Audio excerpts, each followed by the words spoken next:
Welcome, believers. Welcome, conspiracy theorists. Welcome to the wonderfully weird world of the Tinfoil Hat Fan Club, where we talk about all the batshit crazy stuff that goes on in the world. And there is loads, of course there is, right? And today is no exception because we're going to talk about the pyramids. It's a thing that I love. I love the pyramids. Not covered them on my channel because I was going to do it. I was going to do it later, but I've always thought that the pyramids wasn't built by the Egyptians. My theory is they stumbled across them. I think they're like 12, 15, who knows how many thousand years old they are. And I never thought they were a tomb because no bodies were ever found in them, right? So, and it turns out that just recently, a survey has found loads of columns sitting underneath the pyramid, right? And I'm sure loads of people are doing their thing about it. So I'm going to do mine. I'll give you a brief history of the pyramids and why I think it's more like a power station than it is, a tomb. And then, you can make your mind up. So, right, it has been calculated that the largest one, the Pyramid of Cheops, commonly referred to as the Great Pyramid, is comprised of more than 2 million limestone blocks. And they weigh from, 2 to 70 tons. And it is the Giza pyramid that has air shafts, all right? It is said that the pyramid was built with such precision that it will be difficult to replicate it, even with today's technology. So bear that in mind, right? This pyramid was done with such technical precision. I mean, why would you want technical precision, right? Now, even though the three pyramids are famous, very little is known of the actual functionality, and their interiors are still relatively unexplored, all right?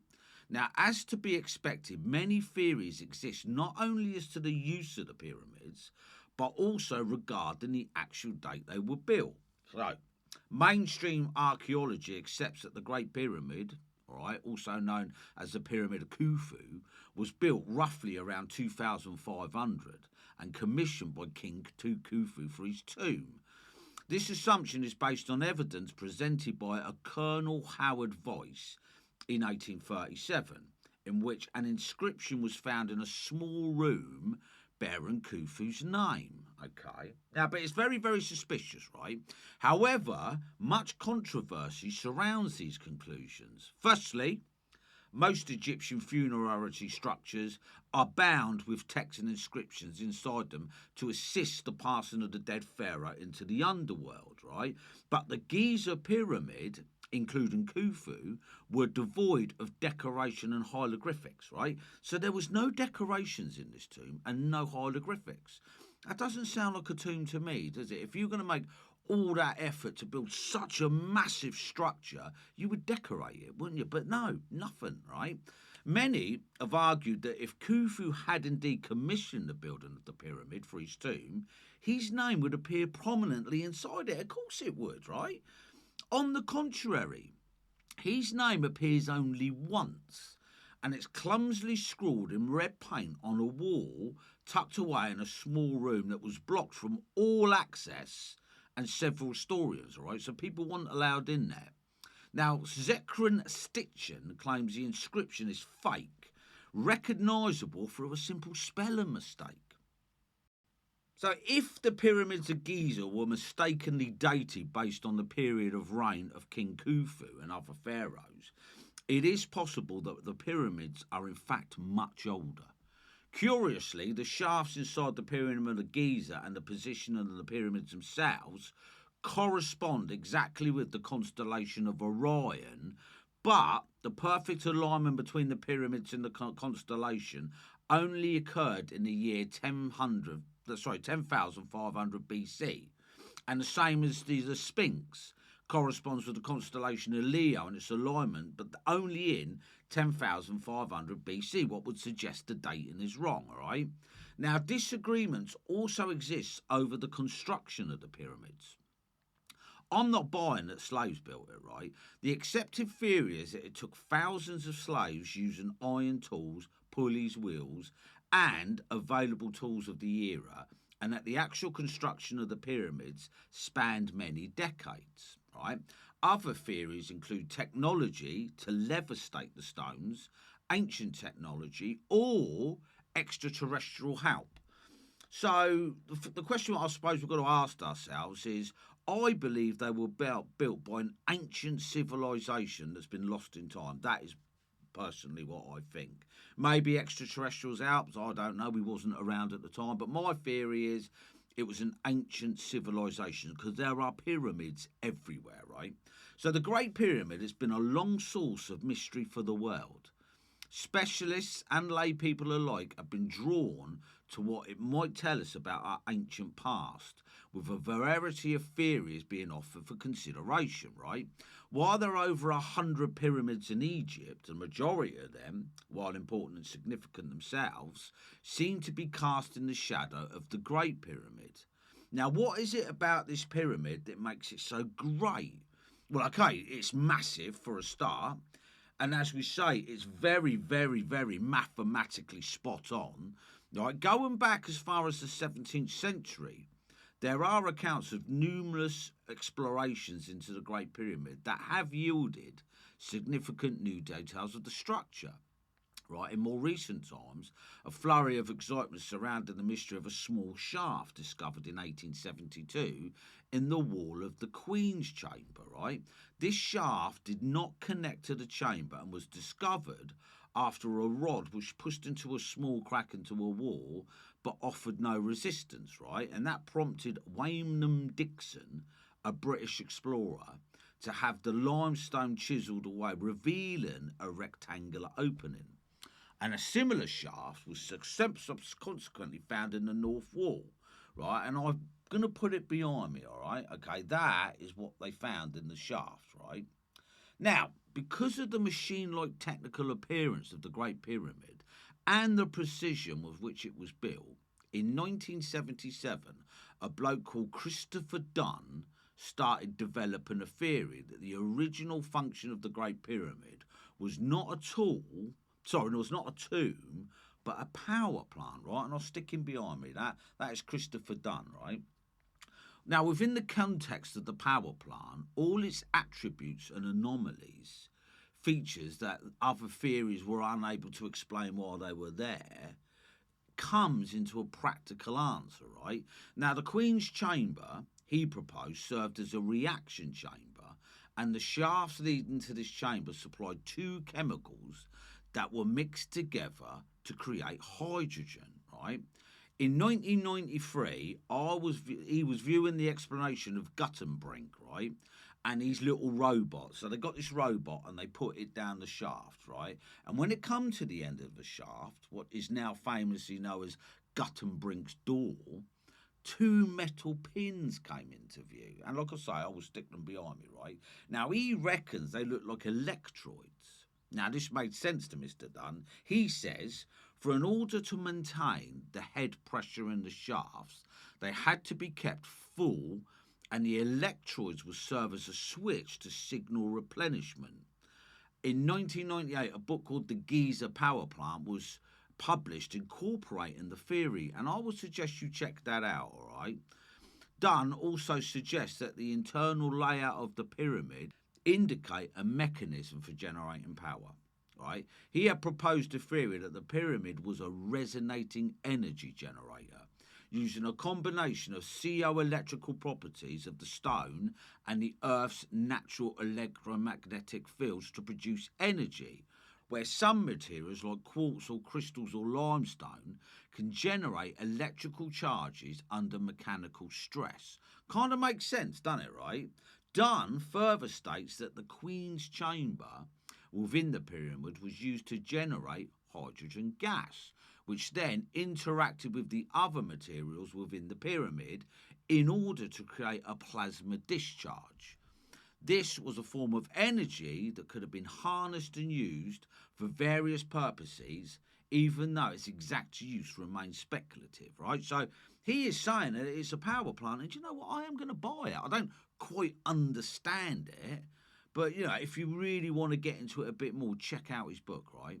Now, those who adhere to this unique theory believe that the complete absence of soot from torches and oil lamps within the pyramid's passages suggests that the ancient Egyptians used some form of alternative light or energy. And I totally go with that, right? Because It's pitch black in there. They had a lot of carrots, They didn't need any light source. They obviously used something. So I will stick behind me. That's the Dendera light, all right? The image known as the Dendera light is found on 3 stone reliefs, and at first glance does look like a light bulb, doesn't it? All right, and that's called the Dendera light. Check it out, look into it, all right? Do you think that's a bulb? It looks like a bulb to me, right? So, anyway, this theory met with a lot of disapproval from the scholarly ranks, you can imagine, can't you? And its critics argue that there is no direct archaeological evidence that could support this idea. But even so, the theory brought a lot of intrigue, and some alternative researchers still strongly support it. It could be an indicator that the ancient Egyptians possessed knowledge that went far beyond their time, or it wasn't the Egyptians. So, the theory is closely linked to the work of Robert Bauval and Graham Hancock, who I love, right? Graham Hancock, really look into him. A popular pseudo-historians who suggest that the layout of the pyramids, particularly those at Giza, mirrored the alignments of the stars in the Orion constellation. And truly, when the two are compared, the resemblance is striking, right? So Bauval's Orion constellation theory states that the 3 main pyramids at Giza were constructed to align with the 3 stars in the Orion Belt constellation. Okay, the author states that the alignment is too precise to be coincidental and demonstrates that the ancient Egyptians built the pyramids to reflect their belief in the afterlife and the heavens above. And why not? Why not? Why not? Why not, right? After all, the Egyptians believed that the Orion was connected to the gods of afterlife and rebirth. This makes the alignment a symbolic journey to the stars and the eternal life beyond them.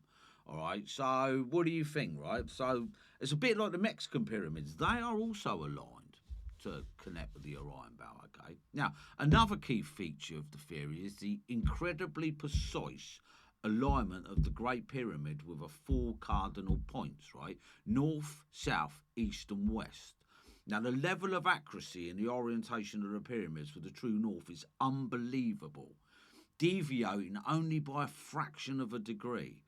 Don't quite understand that myself, but when you do look into this, it does go into more detail, right?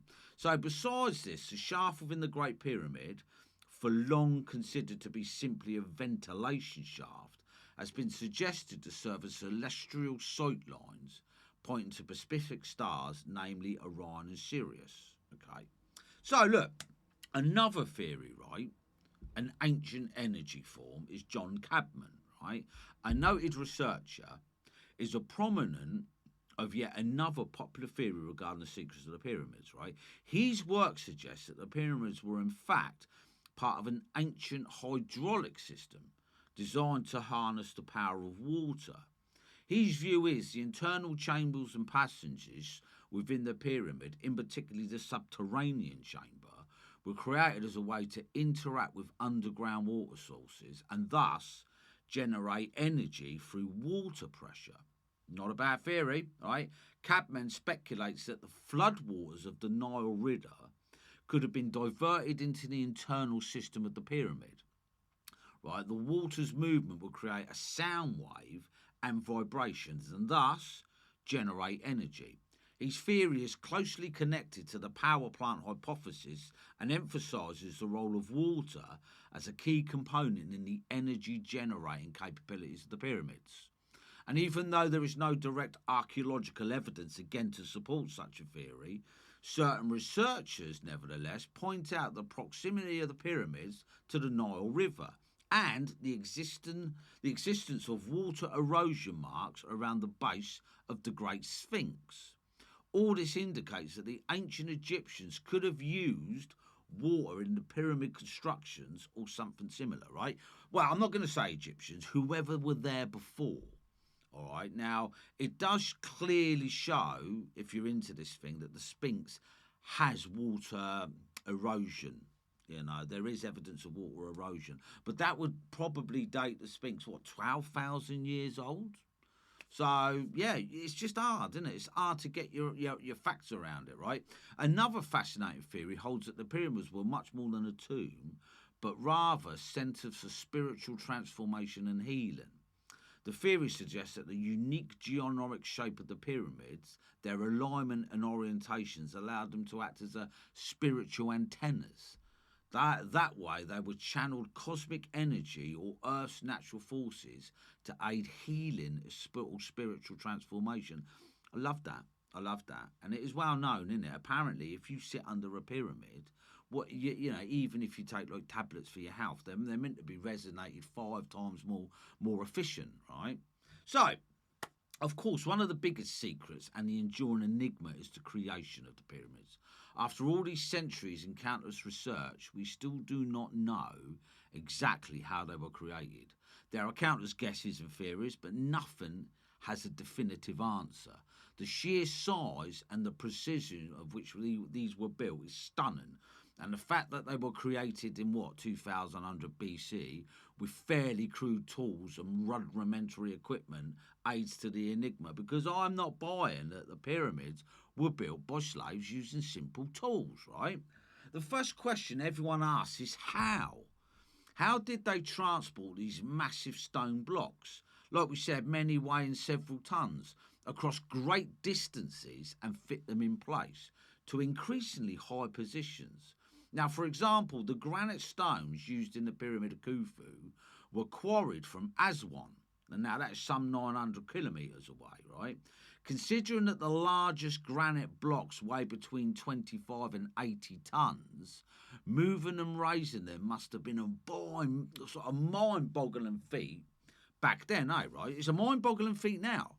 Besides this, it is estimated that there are around 2.3 million stone blocks in the Great Pyramid, as well as roughly 5.5 million tonnes of limestone, 8,000 tonnes of granite, and 500,000 tonnes of mortar. Additionally, modern estimates suggest that the construction, which took around 27 years, requires 3,500 stonemasons working constantly for almost 3 decades to create 250 massive stone blocks per day that were needed for the pyramid to be completed in time. Also, it's calculated that the peak workforce employed in the construction numbered 400,000 labourers. Now, do you think that the River Nile could have fed 400,000? No, 40,000 labourers.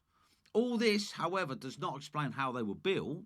This gives rise to many explanations, including the intervention of extraterrestrial beings, lost ancient technologies that I'm going to buy, unknown chemical processes that could soften stone, and even acoustic levitation.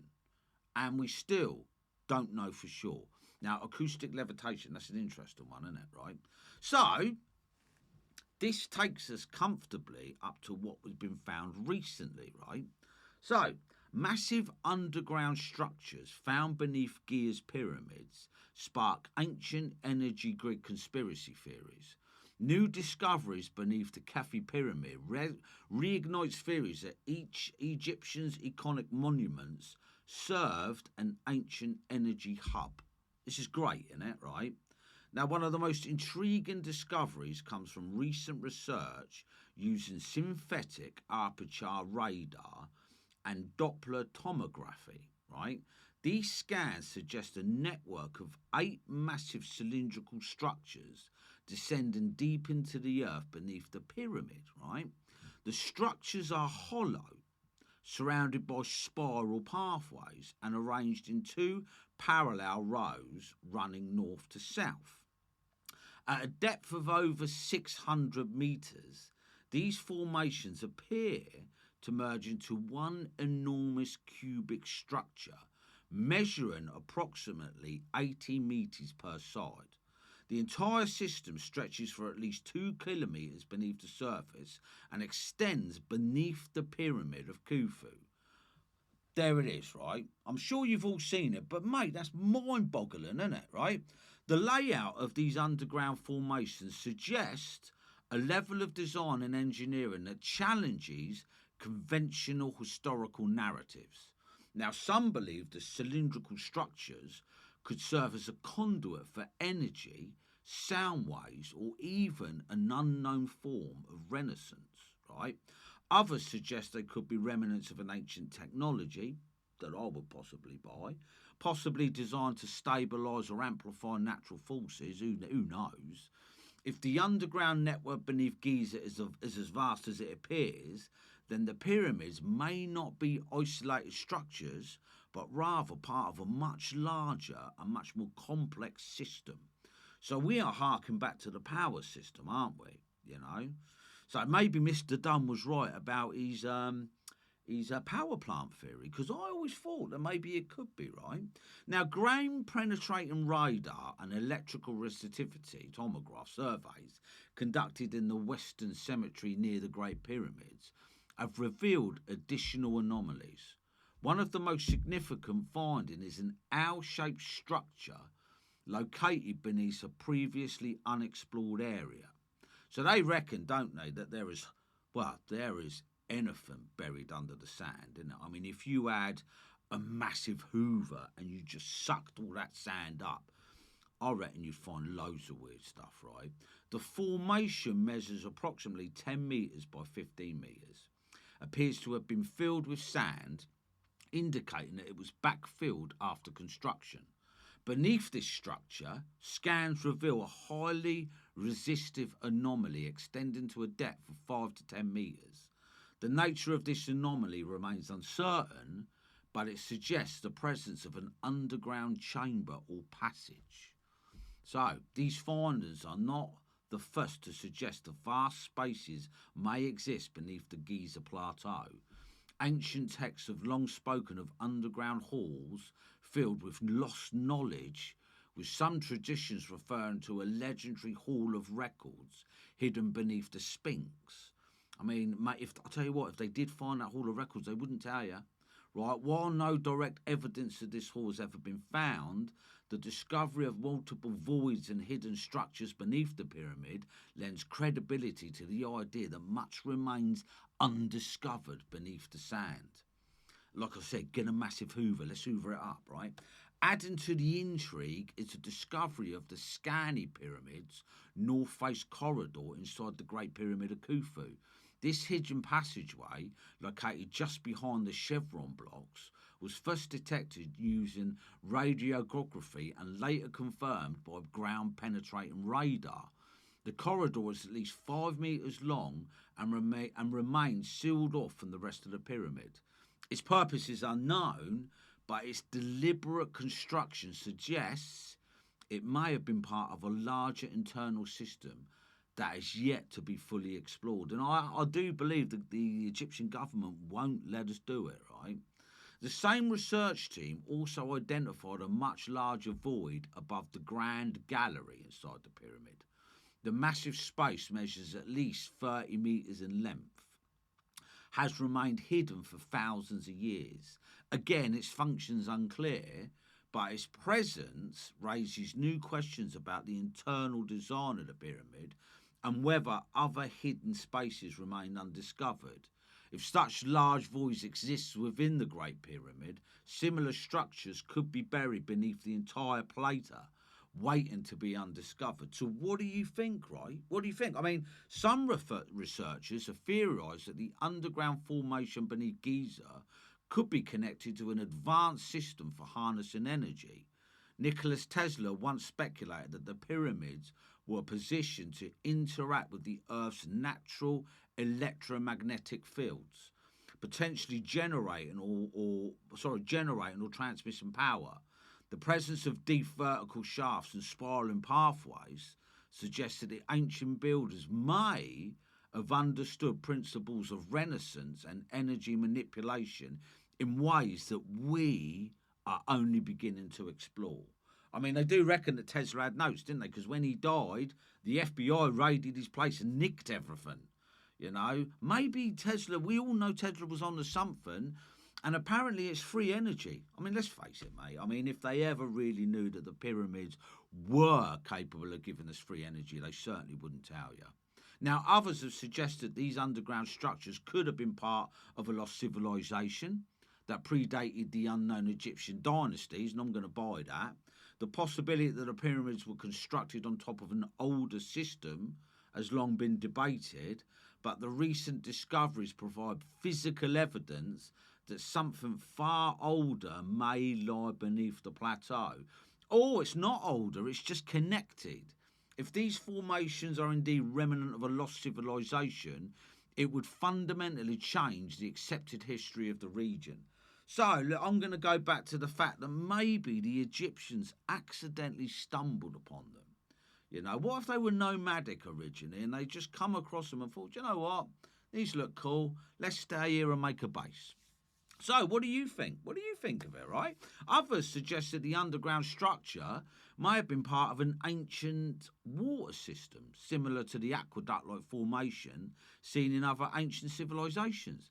If the structure was once filled with water, it raises questions about whether they were part of a larger system designed to move, store, even generate power from the movement of water beneath the plateau. And an aqueduct, but I suppose you could have a generator attack, because we do that now, don't we? You have a river with a wheel on it generating power. It could be something like that. The legends of an underground chambers filled with lost knowledge persists, okay, and it does. Some believe the pyramids were not just tombs, of course not, but repositories of ancient wisdom, possibly built to preserve knowledge from a lost era. I'm not going to buy that myself, but they do reckon that the Sphinx has got a hidden chamber where if only we could get into it and discover what's in there, it would enlighten you, right? Okay, the Giza Plateau has long been shrouded in mystery, and every new discovery only deepens the intrigue. The fact that so many hidden chambers, passageways, and underground structures remain unexplored suggests the true history of the pyramid is still waiting to be undiscovered. Now, while mainstream archaeology continues to insist that it was a tomb, the evidence of vast underground formation points to a far more complex purpose. What do you think? What do you think, believers? I think this is a fascinating story. And I will always say that those pyramids are far, far, far, far, far too advanced for someone to build with just basic tools. So what do you think? Drop us a line. As I say, drop us a message. We'll have a discussion about it.